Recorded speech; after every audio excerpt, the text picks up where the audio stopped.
Magandang gabi po sa ating lahat. Narito po ang listahan na ating babanggitin para sa ating panalangin.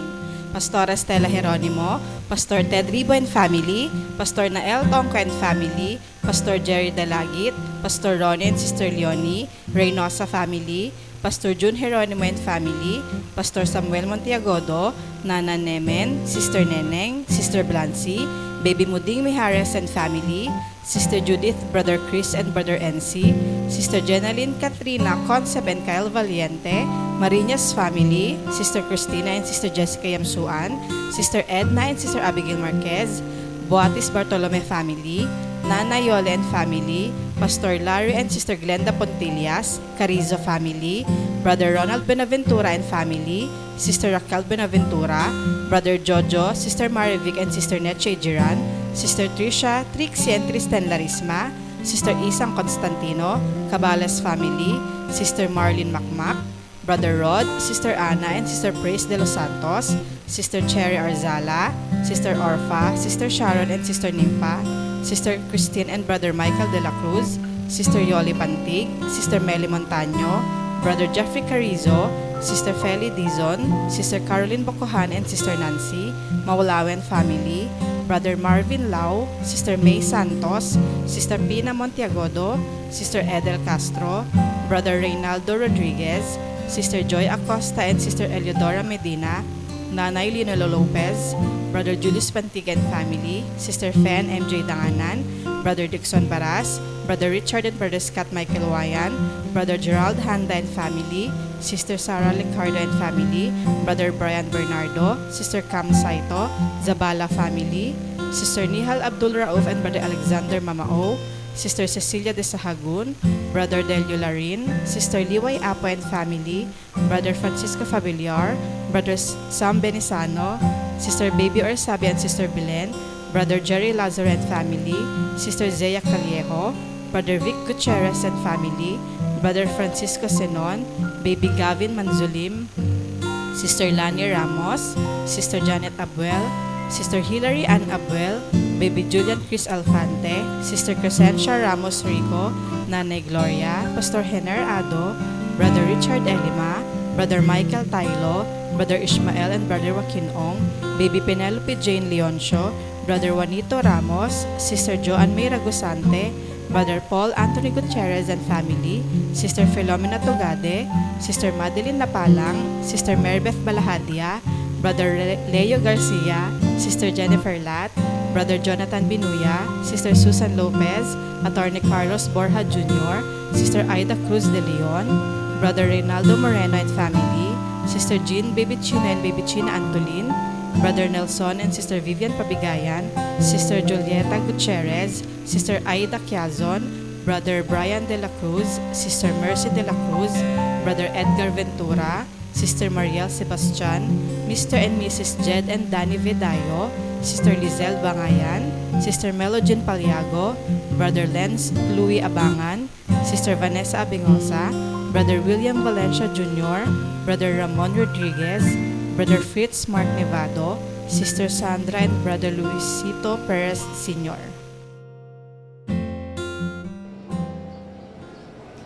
Magandang gabi po sa inyo, mga minamahal kong mga kapatid ko sa Iglesia ng Piel, at sa inyo po, sa mga kapatid ko sa Iglesia ng Pasong Tamo. At ngayon din po sa inyo na patuloy na nakikibahagi sa gawain ito. At ngayon pong gabi, magpapatuloy po tayo sa ating panalangin. At bago po tayo manalangin, ay nais ko pong ibahagi sa inyo ang salita ng Panginoon na may pangako. Ito po ay mababasa natin sa Panaghol, chapter 3, 21 hanggang 23. Ang sabi po rito sa talatang ito ang ginugunita ko sa aking pag-iisip, kaya may pag-asa ako. Sa mga kaawaan nga ng Panginoon ay hindi tayo nalipol, sapagkat ang kanyang mga habag ay hindi nauubos. At dito po sa 23 ay sinasabi, ang mga yaoy bago tuwing umaga, dakila ang inyong pagtatapat. Kaya nga po, ito pong sa talatang ito ay binigyan ko po ng pamagat na yung salitang may pag-asa ako. Kasi kaya sinabi po ni Jeremias yung salitang may pag-asa ako. Sa kanyang kalagayan ay naranasan niya na siya ay nanlulupaypay. Nakita niya na ang mga pananampalataya ng iglesia noon ay humina. Nakita niya rin ang mga iglesia o yung building ay nakita niya rin na mayroon ng bumabaksak. Pero ang sabi niya ay ito ang ginugunita ko sa aking pag-iisip kaya may pag-asa ako. Sa kabila ng nakalulungkot yung mga nangyayari sa kanyang kapaligiran, ay sinabi niya, may pag-asa ako.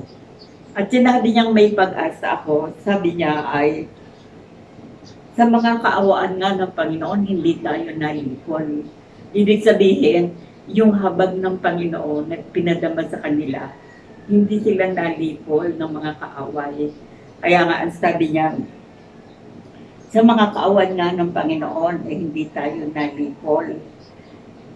At sa kanyang habag ay hindi, ang kanyang mga habag ay hindi nauubos. Kaya yun ang naging pag-asa niya. Ang kanyang mga habag ay hindi nauubos. Yung kahabagan po ng Panginoon noon sa panahon ng mga propeta. At sa panahon ngayon, ang kanyang kahabagan ay hindi nauubos. Ibig sabihin, yung habag ng Panginoon, inasahan ng mga propeta, ito pa rin ang pag-asa natin ngayon. Ang kanyang habag ay hindi nauubos. At sabi niya nga dito ay sa 23, tutuloy ko po ang mga yaoy bago tuwing umaga, dakila ang inyong pagtatapat. So, ang ginugulita niya sa kanyang pag-iisip, yung may pag-asa, sa tuwing umaga, ay nakikita niya sumisikat ang araw, nakikita niya ang liwanag ng kapaligiran. Kaya sabi niya, ang mga yaoy bago tuwing umaga, dakila ang inyong pagtatapat. So, kung si Jeremias nga na ang kanyang naranasan ay talagang napakahirap, napakalungkot. Pero hindi siya nawalan ng pag-asa. Sabi niya, may pag-asa ako. At yung salitang may pag-asa ako ay sunod sinabi niya dahil ang kanyang habag ay hindi nauubos. So tayo din ngayon, talagang kapag napapanood natin ang mga nangyayari sa ating bansa, ang kahirapan, ang kaguluhan, ang kasamaan ay sa pakiramdam sa sabihin natin, wala na tayong pag-asa sa ating bansa. Puro hirap, puro kaguluhan. Kaya tuloy, ang sabi nga ng tao, naku, wala na tayong pag-asa sa bansa, sa nangyayari sa bansa natin. Pero, mga kapatid, mayroon po. Dahil ang habag ng Diyos, eh hindi nauubos. Kaya, ang isa ko pong ibabahagi sa inyo, yung huwag tayong mahabag sa ating sarili. Ang isipin natin, yung kahabagan ng Diyos ay hindi nauubos. Kasi sabi niya, ang mga yaoy bago tuwing umaga. Ibig sabihin ng tuwing umaga, sa tuwing sisikat ang araw, ay nakikita niya, hindi kadiliman, kaliwanagan. Doon sa salita niya, sa tuwing umaga, dahil dakila ang kanyang katapatan. Mga kapatid sa Panginoon, ito ang ating panghawakan. May pag-asa tayo. Una, ang habag niya hindi nauubos. May pag-asa tayo dahil dakila ang kanyang katapatan. May pag-asa tayo dahil ang Panginoon, noon, ngayon at magpakailanman, makapangyarihan po siya. Ang kanyang pag-ibig ay magpakailanman. At ang kanyang mga pangako, tapat magpakailanman. Inangkin niya ito na sinabi niya dakila ang kanyang katapatan. Mga kapatid, ako po ay nagpupuri sa Panginoon. Siyempre po, itong edad kong mag-83 na po ako. Nakakaranas na po ako ngayon ng mga iba't ibang karamdaman. At kanina nga lang po ay naranasan ko parang yung puso ko ay umaano na naman, malakas na naman ang tibok ng aking puso.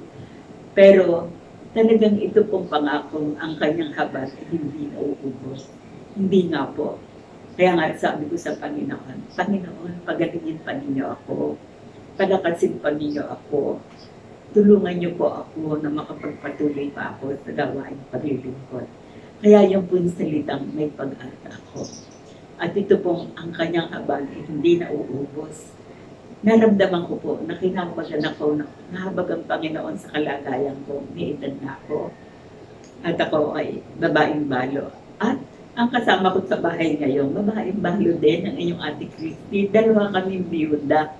Kung wala ang Panginoon sa aming buhay, mahabag kami sa aming sarili. Pero ang aming laging pinangahawakan, ang kanyang habag ay hindi nauubos. Bago't bago sa tuwing umaga, dakila ang kanyang katapatan. Kaya mga kapatid, ang kilin natin ito, kung may karamdaman ka, may pag-asa kang pag-agalingin ng Panginoon. Kung ito ay nasa kahirapan, may pag-asa ka sapagkat ang kanyang habag ay hindi nauubos. At kung ikaw, sa panahong ito, ay ang pagsubo ay mulit-muli, ay ating angkinin, dakila ang kanyang katapatan. Bago sa tuwing umaga. Kaya yung bago mga pagsubok, ito po ang ating angkinin. Bago sa tuwing umaga, ang habag ng Panginoon ay hindi nauubos, dakila ang kanyang katapatan. So mga kapatid, magpatuloy po tayo manalangin. Magpatuloy po tayo lumapit sa Panginoon. Magpatuloy po tayo magtiwala. Dahil ang ating nilalapitan Diyos, dapat magpakailanman. At huwag po tayong mahabag sa ating sarili. Sabi nga ni Jeremias, ang kanyang habag hindi nauubos. Kaya hindi po dahil dapat mahabag sa ating sarili. Dakila ang kanyang katapatan at ang kanyang kahabagan ay hindi nauubos. Bago sa tuwing umaga. Dahil ang Diyos ay tapat magpakailanman. Tayo po ay manalangin. Mabanal salamat, nagbibigay kayo ng banal na salita. Sa panong ito, sa pakiramdam ay nawawala ng pag-asa ang mga tao. Dahil nga po, mahirap ang buhay. Dahil sa kahirapan, marami pong mga nangyayaring kaguluhan. Pero ang inyong mga pangako ay tapat magpakailanman. Tulungan niyo kami mga kapatid na lagi namin gunitain sa aming pag-isip na may pag-asa kami dahil sa inyong habag na hindi nauubos. Ang mga may karamdaman, ipuin niyo Ama, magdala po kayo ng kagaling at kagamitan at tulungan niyo na mag-ayos kami ng Espiritu na aming angkinin pagtiwalaan ang inyong habag ay hindi nauubos upang magpagaling na lahat ng may sakit, upang abutin ang lahat ng nahihirapan, upang tulungan ang lahat ng mga nangangailangan. Palain niyo ang Iglesia ng Piel, pagpalain niyo rin ang Iglesia ng Pasong Tamo. Panginoon, sa panong ito, ating dalangin, dagdagan niyo kami ng pananampalataya at tulungan niyo kami, hindi kami sa problema tumingin, kundi sa inyong mga pangako na ang inyong habag ay hindi pagpupos. Kaya nga, Ama, sa kami, kinakabagan niyo ang mga bida, kinakabagan niyo kami, mga babaeng balo, kinakabagan niyo ang lahat ng dumaraan sa mga kahirapan, sapagat ang inyong katapatan ay magpakailanman.